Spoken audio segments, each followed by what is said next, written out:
گناہگار سمجھے گی دنیا تجھے، اب اتنی زیادہ صفائی نہ دے۔ عائشہ کے لہجے میں چھپی شرارت پر اس نے سر اٹھا کر اسے دیکھا۔ اسی لمحے گیلی نیل پالش پر اس کا اپنا ہاتھ لگنے سے ایک ناخن کی سطح اچھی خاصی خراب ہو گئی تھی۔ وہ اب ریموور سے اسے صاف کر رہی تھی۔ اف، کتنا فضول کام، تم کتنی توجہ سے کر رہی ہو۔ عائشہ نے اسے دوبارہ نیل پالش لگاتے دیکھ کر طنزیہ انداز سے کہا تو وہ کھلکھلا کر ہنس پڑی۔ عائشہ نے توصیفی نگاہ سے اس کی انگلیوں کو دیکھا، جنہیں دیکھ کر گمان ہوتا تھا کہ کسی سنگ تراش نے اسے بڑی محنت سے تراشا ہوگا۔ ویسے یار، تمہیں بھلا ان مصنوعی ہتھیاروں کی کیا ضرورت ہے؟ خواہ مخواہ خود کو ہلکان کرتی ہو۔ عائشہ نے رشک بھری نظروں سے اسے دیکھا۔ 5 فٹ 5 انچ قد، سرخ و سفید رنگت، جیسے کسی نے دودھ میں روح افزا ملا دیا ہو۔ شہد رنگ آنکھیں، ستواں ناک اور گلاب کی پنکھڑی جیسے ہونٹ۔ اسے اپنی دلکشی کا بھرپور احساس تھا۔ یار کیا کروں، دل چاہتا ہے کہ بس ہر لحاظ سے پرفیکشن نظر آئے۔ آنکھوں کو ذرا سی بھی کمی یا بھدا پن بری طرح کھٹکتا ہے۔ اس کی ذات میں عجیب سی تمکنت اور بے نیازی تھی۔ کوئی عام سی چیز تو اس کی نگاہ کے سامنے ٹھہرتی ہی نہیں تھی۔ تمہارے اندر کہاں سے کمی ہے یار؟ عائشہ نے جھنجھلا کر اپنی بے تحاشا حسن پرست دوست کو دیکھا، جس کی آنکھوں میں روشنیوں کے سوتے سے پھوٹتے ہوئے دکھائی دیتے تھے اور فخر و انبساط کی لہریں اس کے وجود کا احاطہ کیے رکھتی تھیں۔ یار مجھے معلوم ہے کہ کوئی کمی نہیں، لیکن عجیب بے چین طبیعت پائی ہے ماں بدولت نے۔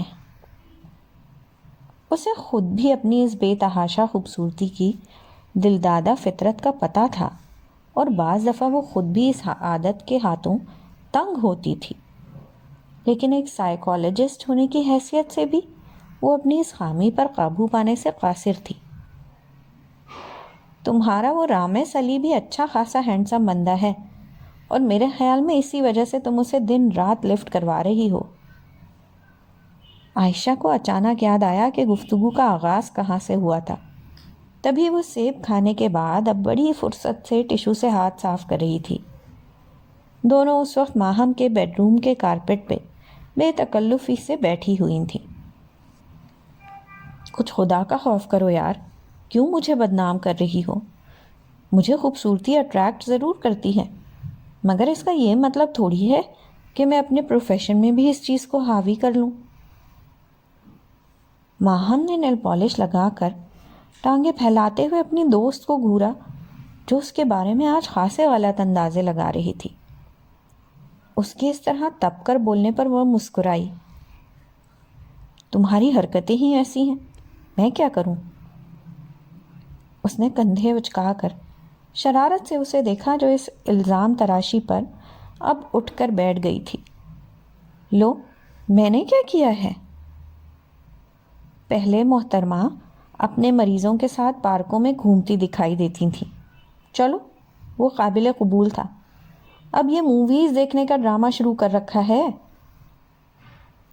عائشہ کو ابھی تک یہ بات ہضم نہیں ہوئی تھی، جب اسے ماہم نے بتایا کہ وہ رامس کے ساتھ بول مووی دیکھ کر آئی ہے۔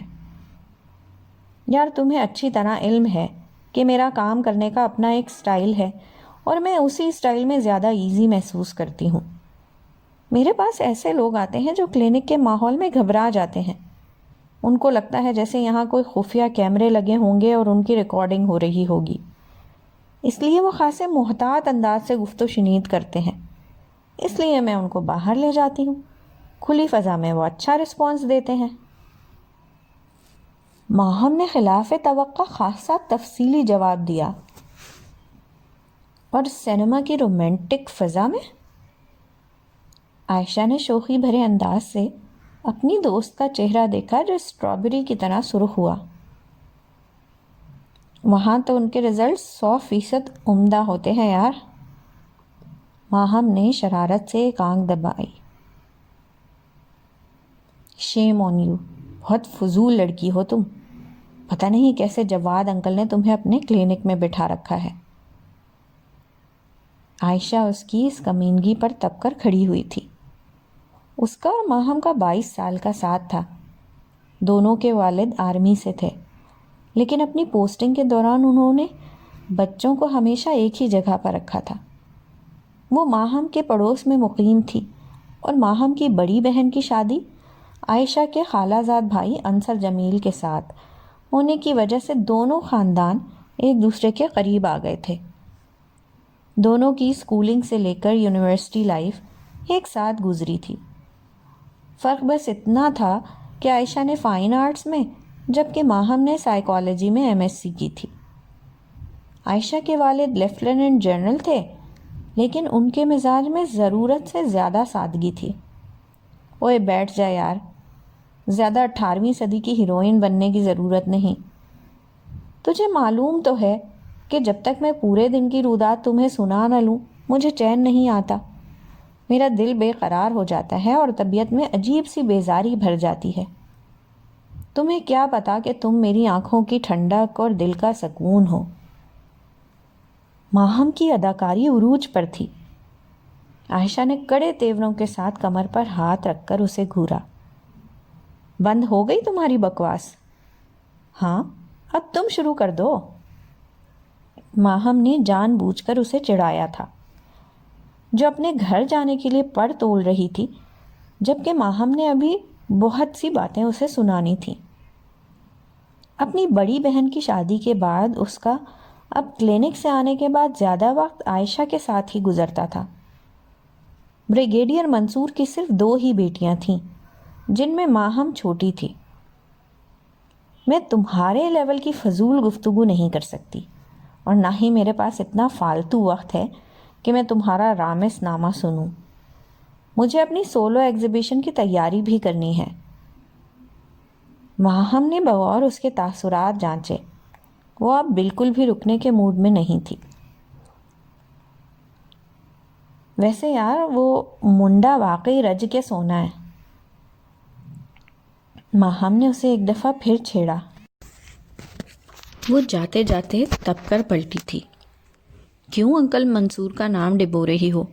کتنے شریف انسان ہیں وہ، اور اولاد دیکھو. عائشہ نے ٹھیک ٹھاک اس کی کلاس لی. لو، میں کون سا لوگوں کے گھروں میں ڈاکے ڈالتی پھر رہی ہوں، یا پھر میں نے بینک سے قرضہ لے کر الیکشن لڑنے کا اعلان کر دیا ہے؟ کچھ تو خدا کا خوف کرو یار، کیوں مجھ معصوم کے پیچھے پڑ گئی ہو؟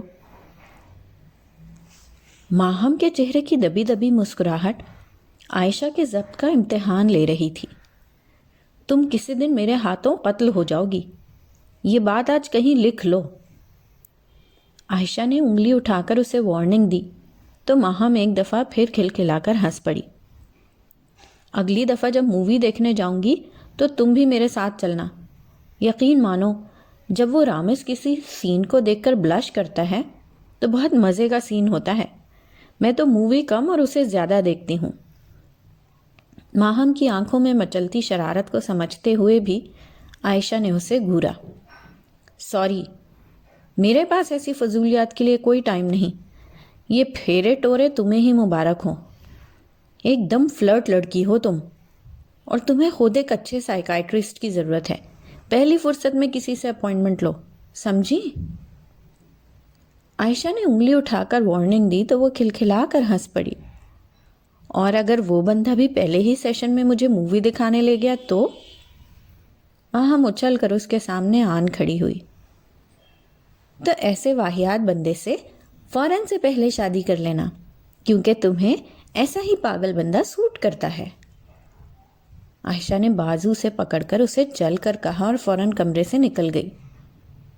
جاتے ہوئے اس نے اتنی قوت سے دروازہ کھینچ کر مارا تھا کہ ایک لمحے کو تو ماہم کو لگا جیسے کوئی بھونچال آ گیا ہو. اگلے ہی لمحے وہ اسے منانے کے لیے اس کے پیچھے لپکی تھی. صبح کا اجالا آہستہ آہستہ انگڑائی لے کر نمودار ہو رہا تھا.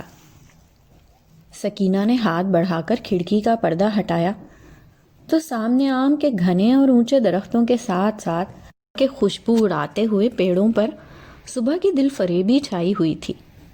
اس کا بیڈ بالکل کھڑکی کے پاس تھا۔ وہ کھڑی نہیں ہو سکتی تھی، لیکن بیٹھے بیٹھے پردہ ہٹا کر باہر کے مناظر سے لطف اندوز ہوتی رہتی تھی۔ صبح کا وقت سکون کا احساس اس قدر تقویت بخش تھا کہ ایک لمحے کو سکینہ کا دل چاہا کہ وہ باہر نکل جائے، لیکن اماں فجر کی نماز پڑھ کر دوبارہ سو چکی تھیں۔ سامنے لان میں لگے درختوں سے تھوڑا آگے پارکنگ تھی، جہاں اکا دکا گاڑیاں کھڑی تھیں۔ شیشم کے درخت کے نیچے ماربل کے بینچ پر ایک بوڑھا اپنی بوسیدہ سی چادر اوڑھے سو رہا تھا۔ سکینہ کو بے اختیار ابا یاد آ گیا تھا، جو ہر 15 دن کے بعد سکھر سے اتنا لمبا سفر کر کے ماں بیٹی سے ملنے آتا تھا۔ اس کی یہ روٹین گزشتہ 4 سال سے تھی۔ وہ کئی ماہ اسپتال میں رہ کر آتی تو ابا کی خوشی دیدنی ہوتی۔ وہ بار بار اس کے ماتھے کا بوسہ لیتا۔ چونکہ اس کے یہاں رہنے کی وجہ سے سلسلہ معاش رک جاتا تھا، اس لیے پنڈ میں رہنا اللہ دتا کی بہت بڑی مجبوری تھی۔ وہ مٹی کے برتن بنا کر شہر میں فروخت کرتا اور اپنی ساری آمدن ماں بیٹی کو منی آرڈر کر دیتا۔ وہ لوگ کئی ماہ ہسپتالوں میں رہتی اور پھر ڈاکٹروں کے جواب دینے پر کچھ عرصے کے لیے گھر آ جاتی اور پھر کسی اور نئے ڈاکٹر کی تلاش میں نکل جاتی۔ ابا تیرے ہاتھوں میں کتنی نفاست ہے، کتنے خوبصورت پانڈے بناتا ہے تو، ایسا کر کے مجھے بھی ڈھا کے دوبارہ بنا دے۔ ایک دن اس کی عجیب و غریب فرمائش پر ابا نے دہل کر اسے دیکھا۔ یہ بیٹی اس کے جگر کا ٹکڑا تھی اور اس کی آنکھوں کی ٹھنڈک۔ نہ پتری نہ، ایسی باتیں نہیں کرتے، ہمارے ہاتھوں میں ایسی طاقت کہاں، یہ تو سونے رب دے کام ہے، وہ جس کو چاہے جیسا بنا دے۔ ابا اور اماں دونوں ہی صبر و شکر کی مٹی سے گوند کر ہی شاید بنائے گئے تھے۔ ابا، کیا ایسا بھی ہوتا ہے کہ اللہ پہلے کسی بندے کو اچھا بنا دے اور پھر کچھ سالوں کے بعد اس کی مٹی سے بنے وجود کو عیبدار کر دے؟ سکینہ کو اس دن پتہ نہیں کیا ہو گیا تھا جو ابا سے ایسی باتیں کر رہی تھی۔ سکینہ میری دھی، جھلی تو نہیں ہو گئی؟ اللہ ایسا کیوں کرنے لگا؟ وہ تو جن بندوں سے پیار کرتا ہے ان کو چھوٹی موٹی بیماری کی آزمائش میں ڈال دیتا ہے۔ جو اللہ کے صابر بندے ہوتے ہیں وہ اس امتحان میں پاس ہو جاتے ہیں، اور جو ہم جیسے بے صبرے اور جلد باز ہوتے ہیں وہ فوراً گلے شکوے کرنے لگتے ہیں۔ تو سچ بتا، جب تو ٹھیک تھی تو پورے 14 سال تجھے کوئی تکلیف نہیں ہوئی؟ کبھی ایک دفعہ بھی تو نے اللہ پاک کا شکر ادا کیا؟ اللہ دیتے کی اس بات پر اس نے شرمندگی سے سر جھکا دیا۔ دل ندامت کے بوجھ سے بھر گیا۔ بس پتری، گھبراتے نہیں۔ جب ابے کو اس پہ زیادہ پیار آتا تو اسے پتر کی جگہ پتری کہہ کر پکارتا تھا۔ اللہ پاک اپنے بندوں پر ان کی ہمت سے زیادہ بوجھ نہیں ڈھوتا۔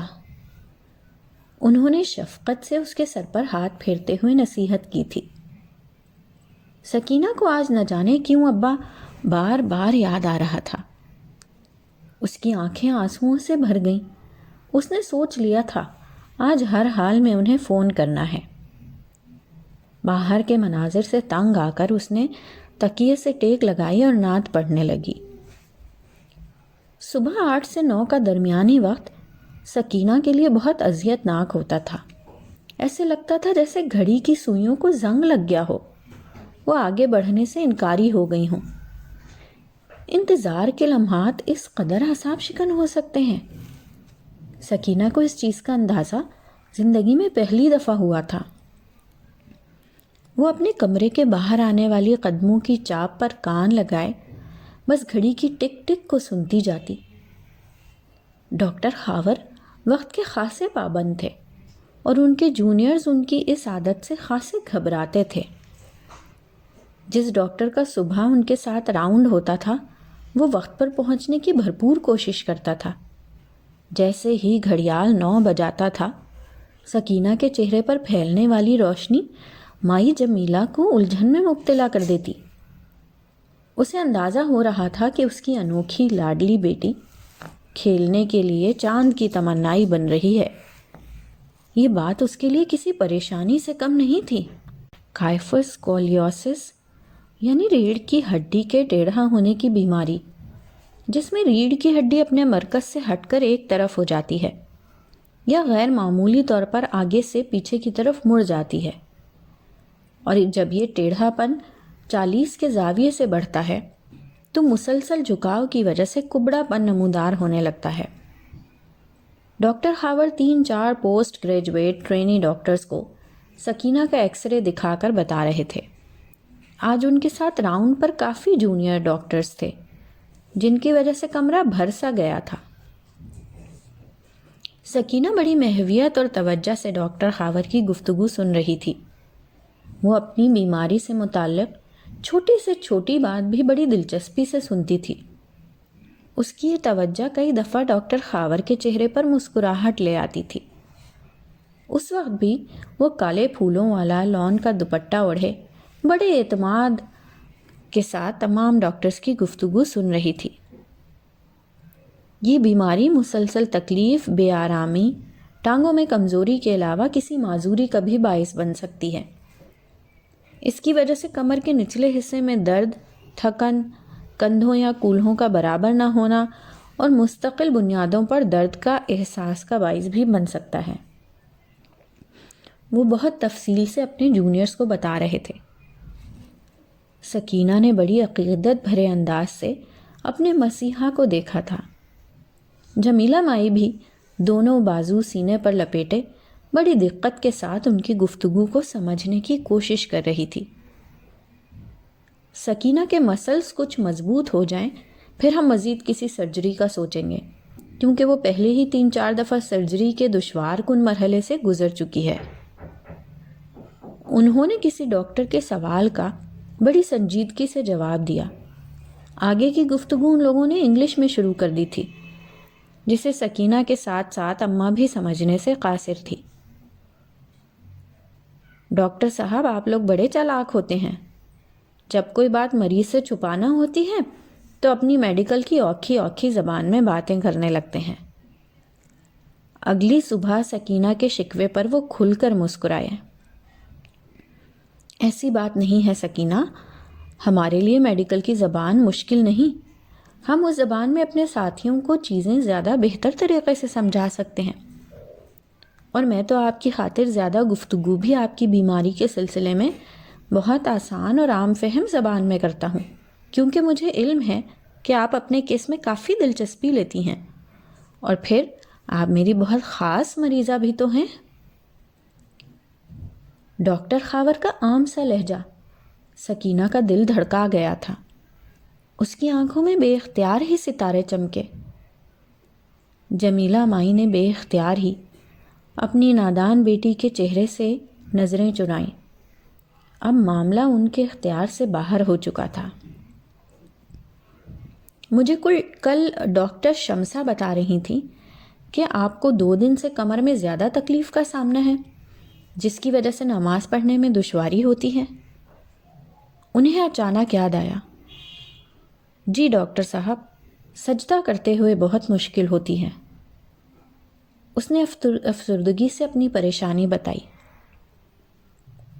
میں آپ کی فزیو تھراپسٹ سے بھی ڈسکس کروں گا، اور مجھے ایسا کہنا تو نہیں چاہیے، لیکن جب تکلیف زیادہ ہو تو آپ 2-4 دن چھوڑ کر نماز پڑھ لیا کریں۔ انہوں نے بہت محتاط انداز سے مشورہ دیا تھا، لیکن ان کی بات پر سکینہ کے ساتھ ساتھ اماں کو بھی کرنٹ لگا۔ نہ جی نہ، ایسا ہرگز نہیں ہو سکتا۔ میں نے تو اپنے آپریشن کے دنوں میں بھی اشاروں سے نماز پڑھی ہے، اور اللہ کا شکر ہے کہ میرے اماں اور ابا کے ذمے کوئی نماز قضا نہیں ہے۔ اس کے لہجے میں ہلکا سا غرور چھلکا۔ جمیلہ مائی نے سخت ناگواری سے اپنی بیٹی کا چہرہ دیکھا، جس پہ جھلکتا فخر انہیں کوفت میں مبتلا کر رہا تھا۔ آئی ایم سوری، میرا مطلب ہرگز یہ نہیں تھا. اصل میں آپ کی بیماری کی وجہ سے ایسا کہہ رہا ہوں، ورنہ اسلام میں بھی بیماری کی چھوٹ تو ہے نا. پھر جب آپ ٹھیک ہو جائیں تو وہ ادا کر دیجیے گا. انہوں نے شرمندہ شرمندہ انداز سے اپنے سامنے لیٹی عام سی لڑکی کو دیکھا، جو بہت زیادہ عام ہونے کے باوجود بھی بہت خاص تھی، اور اس چیز کا ادراک انہیں ابھی ابھی ہوا تھا. آپ بہت ہی صابر و شاکر اور اللہ کی خاص بندی ہیں. آج مجھے یقین آ گیا ہے کہ اللہ بھی بس آپ کو آزما رہا ہے. وہ خاصے مروب انداز میں بولے. ارے پتر، ہم اللہ کے نمانے بندے ہیں، اسی دی دیتی ہوئی ہمت نال چلدے ہاں. مولا کریم نو ساڈیاں نمازاں نال کی فرق پینا ہے؟ بس مولا کریم ہر لمحہ شکر کرن والا بنائے اور اپنی عبادت کرن دی توفیق دے. وہ رحیم و کریم ہے مولا، بس ہمت اور طاقت دے. اساں بندے تے بے بس ہاں. ڈاکٹر خاور کے کمرے سے نکلتے ہی اماں نے سخت خفگی سے اپنی بیٹی کا چہرہ دیکھا. نہ سکینہ، یہ بڑھ چڑھ کر گلاں کرنے کی لوڑ تھی؟ سوچ سمجھ کر بولیا کر کڑیے.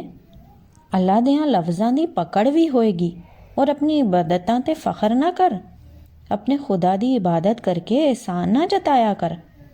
اللہ نو کوئی فرق نہیں پیندا، بندہ نو فرق پیندا ہے.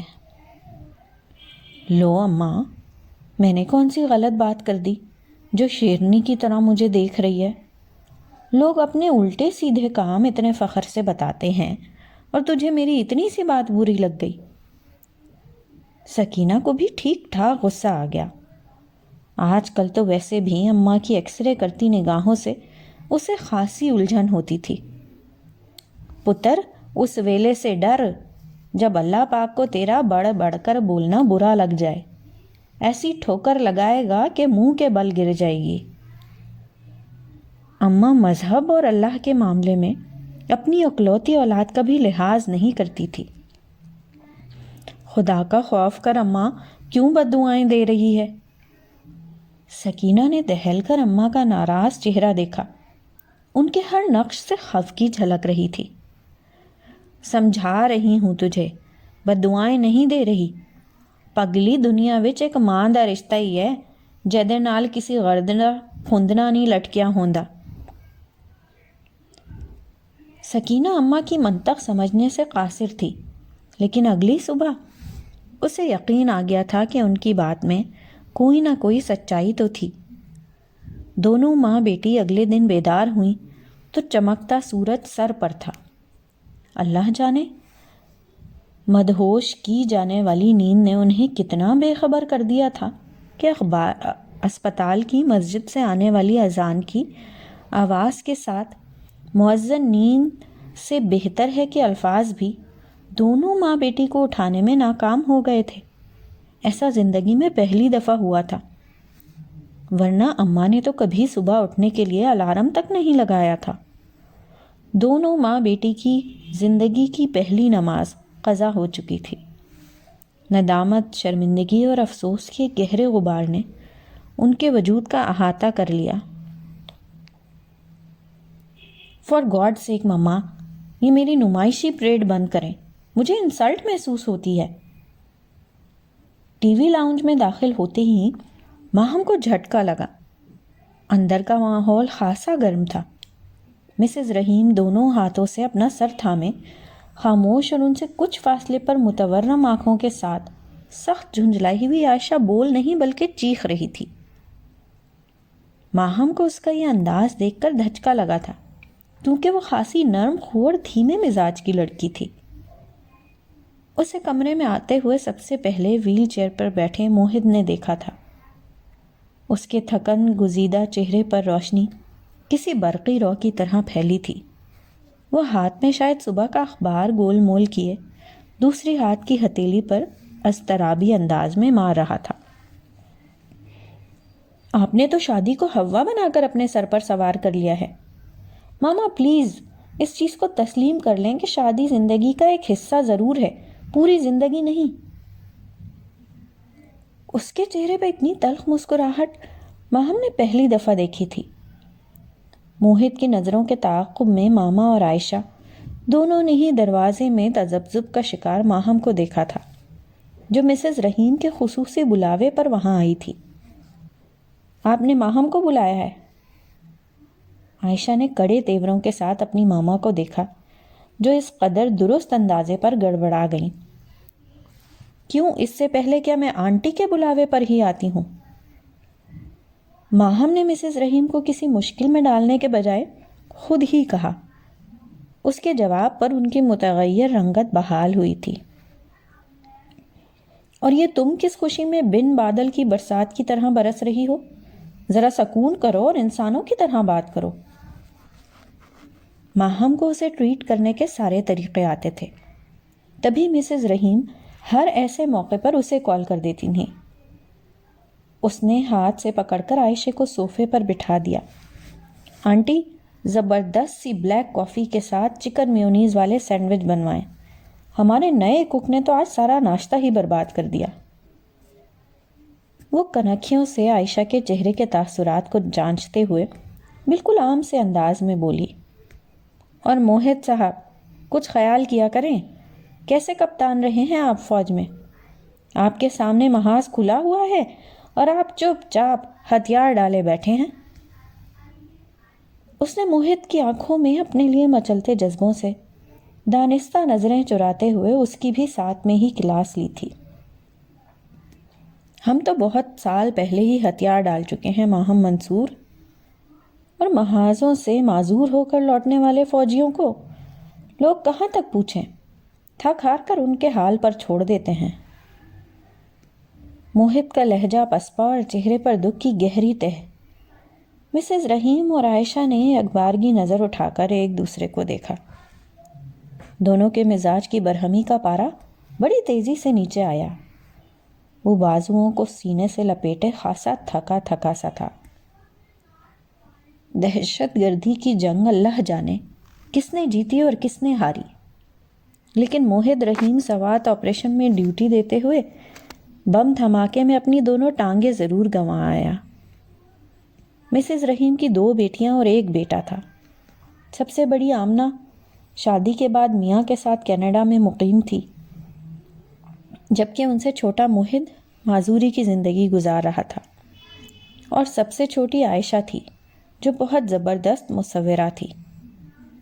پہلا فوجی دیکھا ہے جس کی ہر بات سے مایوسی کسی تیل کی دھار کی طرح بہتی ہے۔ کچھ خیال کرو موہت، 101 دفعہ سمجھا چکی ہوں کہ کوئی ایکٹیویٹی ڈھونڈو۔ وہ عائشہ کو چھوڑ کر موہت کے پیچھے پڑ گئی۔ بھائی نے تو قسم کھا رکھی ہے کہ بس مجھے اور ماما کو تنگ کرنا ہے، اوپر سے پاپا کا بھی سارا غصہ ہم پر نکلتا ہے۔ انہوں نے کئی دفعہ کہا ہے کہ ان کے ساتھ ہیڈ کوارٹر چلے اور آفس کے کاموں میں حصہ لے، لیکن یہ ہر چیز سے انکار کر دیتے ہیں۔ عائشہ بھی اپنا معاملہ بھول کر موہت کو شکایتی نظروں سے دیکھ رہی تھی۔ جو تم ماما کو تنگ کرتی ہو اس کا پتہ نہیں ہے۔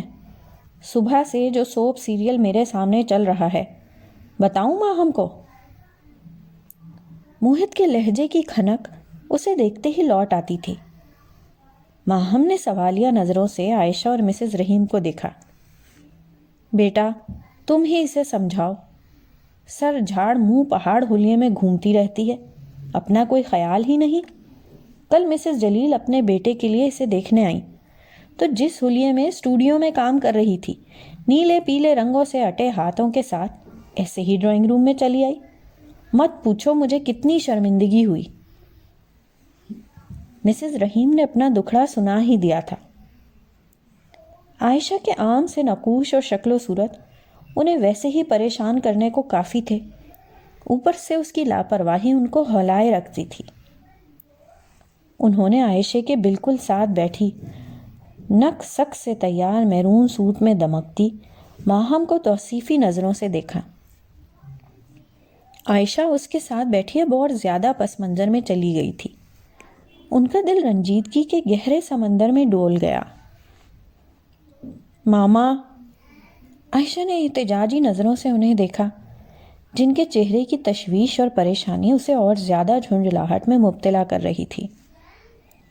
ماہم نے تنبیہی نظروں سے اسے گھورا تو وہ کچھ سنبھل گئی، اب کہ اس کا لہجہ خاصا نرم اور ہموار تھا۔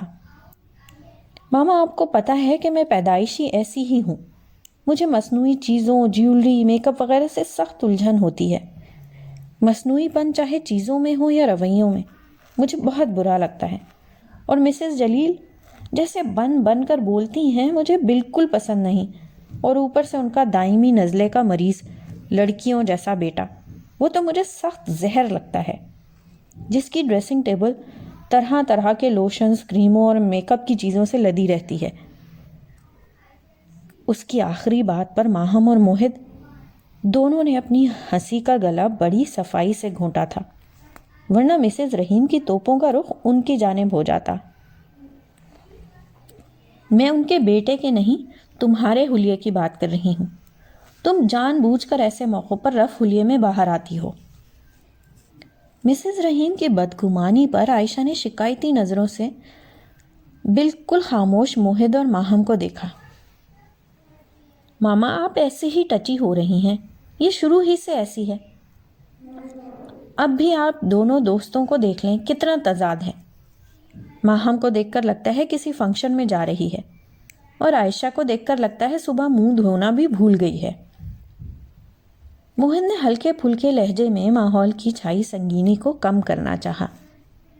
اس کی بات پر کپ میں کافی انڈیلتی ماہم نے کھا جانے والی نظروں سے اسے دیکھا۔ ان تینوں کی کسی زمانے میں خوب دوستی تھی۔ پھر موہد کاکول اکیڈمی چلا گیا اور اس کے بعد اس کی پوسٹنگ کے سلسلے شروع ہو گئے، لیکن وہ جب بھی تینوں اکٹھے ہوتے تو خوب ہنگامہ مچاتے تھے۔ آنٹی، دفع کریں آپ اسے، یہ تو چکنا گھڑا ہے، بوند پڑی پھسل گیا۔ ماہم نے بھی شرارتی لہجے میں انہیں تسلی دی۔ لیکن بیٹا، ایسا کب تک چلے گا؟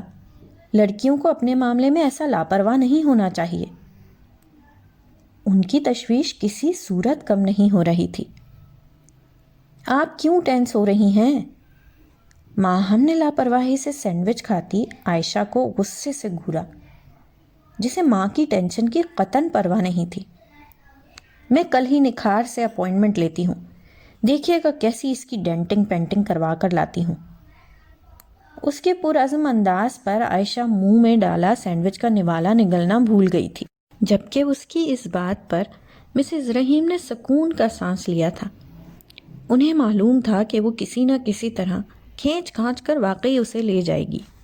ہرگز نہیں، عائشہ نے کڑے تیوروں سے اسے گھورا۔ یہ تو کل آنے والا وقت ہی بتائے گا۔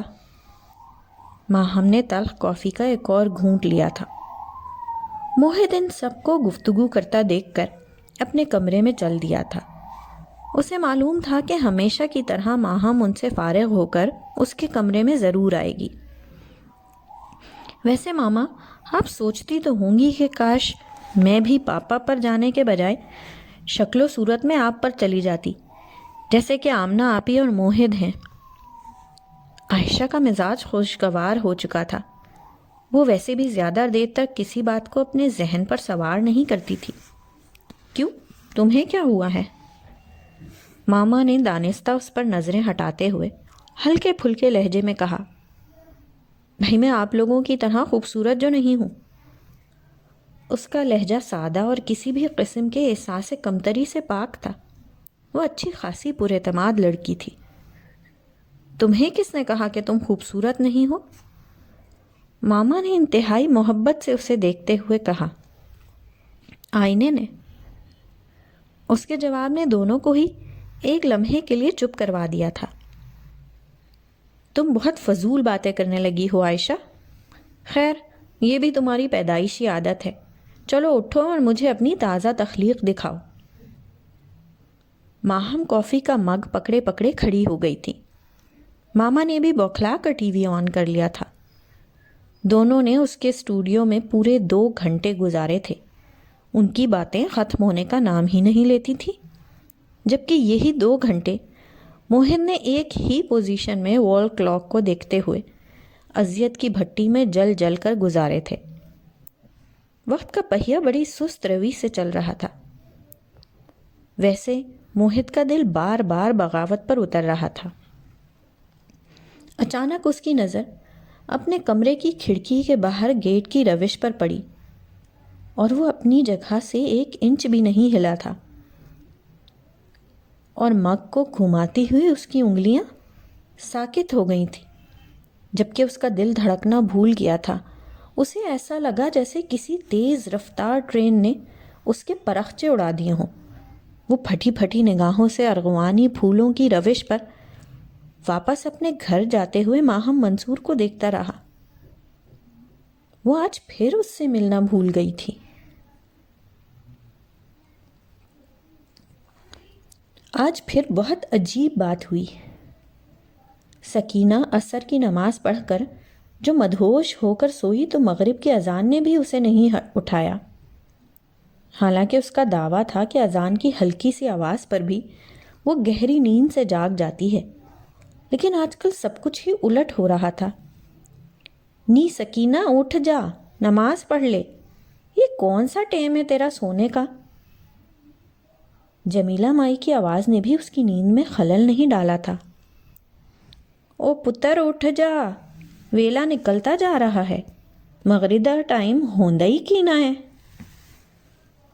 اس کی آواز میں فکر مندی کے ساتھ ہلکی سی خفگی تھی، لیکن سکینہ نے بھی شاید آج کوئی قسم کھا رکھی تھی کہ جمیلہ مائی کی کسی آواز پر کان نہیں دھرنا، جو جائے نماز پر بیٹھی اسے آوازیں دے رہی تھی۔ کمرے میں پیلے بلب کی روشنی گندھک کے غبار کی طرح پھیلی ہوئی تھی۔ اٹھ جانا کریمے، تجھے وضو کرنے میں بھی ٹائم لگے گا۔ سکینہ کو واش روم میں لے کر جانا بھی ایک دشوار کن مرحلہ تھا، جو جمیلہ مائی ماتھے پر ایک بھی شکن لائے بغیر خوش اسلوبی سے انجام دیتی تھی۔ اس کمرے میں اٹیچ باتھ کی وجہ سے انہیں کافی آسانی تھی۔ نی سکینہ بتا، آج تیرے کی ارادے نے؟ جمیلہ مائی نے اٹھ کر خاصے جارحانہ انداز کے ساتھ اس کے کندھے کو جھنجھوڑا تو سکینہ نے بمشکل نیند بھری آنکھ کھول کر ناگواری سے اماں کو دیکھا۔ کیا ہے اماں؟ اٹھتی ہے یا تیرے ایک ہاتھ جماؤں؟ اتنی دیر سے رولا ڈال رہی ہوں کہ نماز دا ویلا نکلا جا رہا ہے، بلکہ اب تو نکل ہی گیا ہے۔ اماں نے کھڑکی کا پردہ ہٹا کر باہر پھیلے گھپ اندھیرے کو دیکھا۔ اس سے زیادہ مایوسی اور دکھ کا اندھیرا اس کے اپنے اندر اترا تھا۔ اماں کے غضبناک انداز نے سکینہ کی ساری نیند اڑا دی تھی۔ اس نے فوراً اٹھ کر وال کلاک دیکھا اور یک لخت شرمندہ ہو گئی۔ تجھے کیا ہو گیا ہے سکینہ؟ اماں نے سخت صدمے سے اپنی لاڈلی بیٹی کا خفت زدہ چہرہ دیکھا۔ نماز کی سستی تو تو نے زندگی میں کبھی نہ کی۔ پہلے پرسوں فجر کی نماز، کل عصر دا ویلا اور آج مغرب دی نماز نکال دی۔ تیرے ابے کو پتہ چلے گا تو وہ کتنا دکھی ہوگا۔ تو نے تو پتر اس وقت بھی اشارے سے نمازیں پڑھی جب تیرا آپریشن ہوئے چند گھنٹے ہی ہوئے تھے۔ جمیلہ مائی کی اردو کافی بہتر ہو گئی تھی اور وہ بغیر اٹکے آرام سے بات کر لیتی تھی۔ اس وقت اس کے لہجے میں دکھ، تاسف اور رنج ٹھانٹے مار رہا تھا۔ پتر، مینوں لگدا ہے کہ رب سونے نوں تیری کوئی گل بری لگ گئی ہے۔ سکینہ توبہ کر توبہ، اللہ ناراض ہو گیا تے میری دھی تو رول جائیں گی۔ اس ویلے سے تو ڈر جب سونا رب تیرے دل دے کوئی مہر ہی نہ لگا دے۔ جمیلہ مائی نے اسے اللہ کے غضب سے ڈرایا اور وہ ڈر بھی گئی۔ آنسوؤں کے پرحدت قطرے اس کے رخساروں پر پھیل رہے تھے۔ یا اللہ، میری کملی دھی تے رحم کر، اس نمانی کے کسی لفظ کی پکڑ نہ کرنا، یہ نادان ہے، پاگل ہے، کملی ہے، شودی نوں گل کرنے دا سلیقہ ہی نہیں ہے۔ جمیلہ مائی کی اونچی آواز میں مانگی گئی دعا اسے اور بھی شرمندہ کر رہی تھی۔ اسے حقیقتاً یہ سوچ کر تکلیف ہو رہی تھی کہ وہ اپنے رب سے غافل کیوں ہو رہی ہے۔